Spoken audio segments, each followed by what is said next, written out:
Now, looking back at the Acolyte series by Lucasfilm, by the Walt Disney Company, it is without a doubt the worst production under Disney Star Wars wing, under Kathleen Kennedy's terrible leadership skills, and that's just the very beginning of everything wrong with the Acolyte. I mean, we must mention the terrible acting, directing, execution, even at many times. The set design for the Acolyte is absolutely atrocious when it comes to even Disney Star Wars standards. This is Mike Zero. Subscribe if you're new and like this video to see future updates. You can also follow me at Mike01. I thank you also very much for the great and kind support.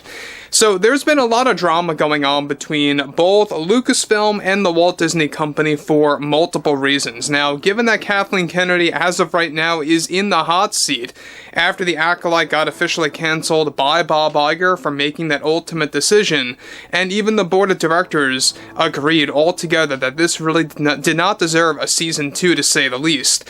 Now, over the past several weeks, we've had those like Leslye Headland and Kathleen Kennedy really going against the Disney heads, trying to get season 2 reinstated. However, things are beginning to turn, and a shocking turn of events recently actually took place over at Lucasfilm between both Headland and Kathleen Kennedy. Let's discuss. Now, what's interesting about all of this is that, like I've said before in the past, eventually they all begin to eat each other when things don't go their way, and this is now beginning to fit with those like Leslye Headland and Kathleen Kennedy over the current status of the Acolyte. Now, sure, you have a minority of fans that are calling for the Acolyte to be reinstated. You have a petition going on right now. I believe it's well over 50,000 people. That's still really not all that much when in reality, when you look at it. But what's interesting about all of this is that with the Walt Disney Company already dealing with multiple failures on their hands, one of which has more to do with the Acolyte after its official cancellation, including showrunner Leslye Headland, and how this also involves Kathleen Kennedy. One shocking turn of events going on right now involves how already Leslye Headland is beginning to play the blame game, get this, on Kathleen Kennedy in the aftermath of the Acolyte cancellation by Bob Iger. Now, multiple heated arguments and conversations were already exchanged and blasted by Leslye Headland to Kathleen Kennedy, blaming her for not defending her enough to the Disney executives and the studio heads, and also how Leslye blamed Kathleen Kennedy for not properly preventing herself from getting fired and removed from various Lucasfilm projects that she was supposed to be involved in. Now, this surprisingly involved Headland as part of the upcoming Rey Skywalker movie by Sharmeen Obaid-Chinoy as a co-director for a handful of scenes that was set to be announced by this September, with Headland as an addition to the creative team that is now no longer happening.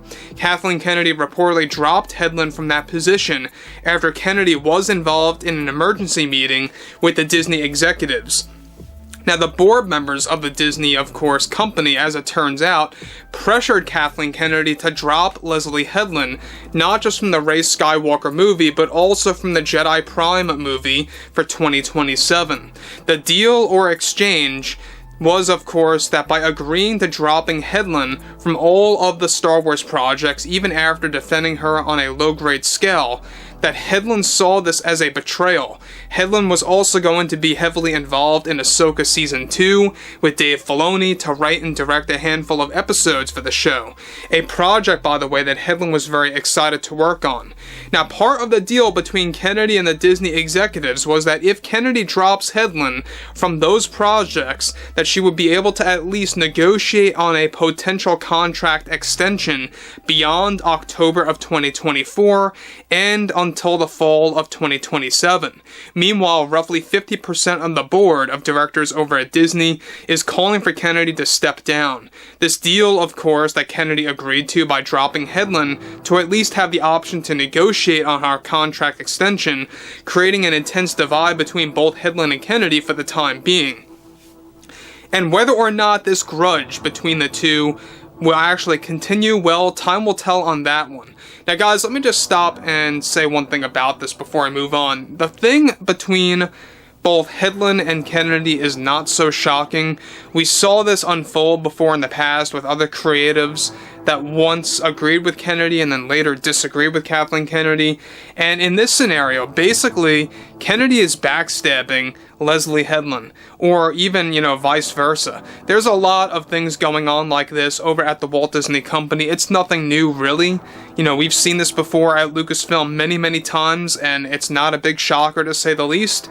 But the fact that Leslye Headland was in the making of joining the Acolyte Season 2 with Dave Filoni, the Rey Skywalker movie, and even the Jedi Prime Star Wars film by James Mangold just goes to show you how incompetent Bob Iger truly is, how out of touch with reality Kathleen Kenedy really is. They don't seem to learn anything about who they hire and the type of backlash that they do receive in the process. Now, here's the thing about all of this is that, yes, it's good that Leslye Headland will now no longer be involved in any of those projects. Does it make it any better? Not necessarily at all. The fact that you had Dave Filoni, who, by the way, fully endorsed the Acolyte Season 1 and loved every bit of that show, every bit of what Leslye Headland did with the Acolyte, it actually fits in line and makes a lot of sense why Dave Filoni allowed her to come on board for the Ahsoka Season 2 project, to direct or write a couple of episodes here and there.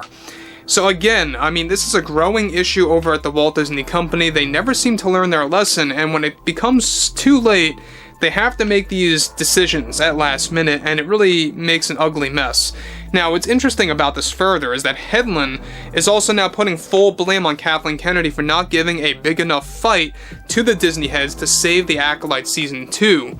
In fact, the drama now between both Kenedy and Headland is putting Kenedy in a tough position with Leslye, loyalists, employed at Lucasfilm, that is already creating an awkward situation behind the scenes for the Lucasfilm story group, and that many Star Wars projects are already getting cancelled, some of which are being put on hold as we speak until Kathleen Kenedy has a better mindset, both personally and professionally, at the Lucasfilm headquarters in the midst of all this drama.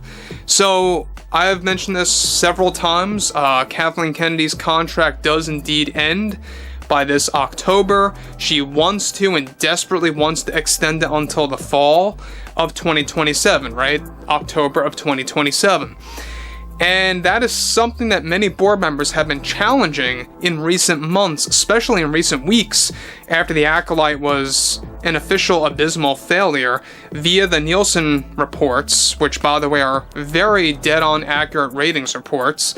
So this whole grudge now going on between Leslye and Kathleen Kenedy is a prime example of how they eventually eat each other when things don't go their way, to the point where one has to stab the other in the back, right? One has to betray the other to survive in that business. And there you have it. It's another flat-out example of how messy Lucasfilm is, how unorganized the Walt Disney Company truly is at this point, and how it really is not a universal, agreed-upon creative team for Lucasfilm or any of their other divisions out there. But overall, guys, I would like to hear what you all have to say about this below in the comments. And if you guys did enjoy the content for today, make sure to drop a thumbs up on this video to support the channel, and I will catch you guys later.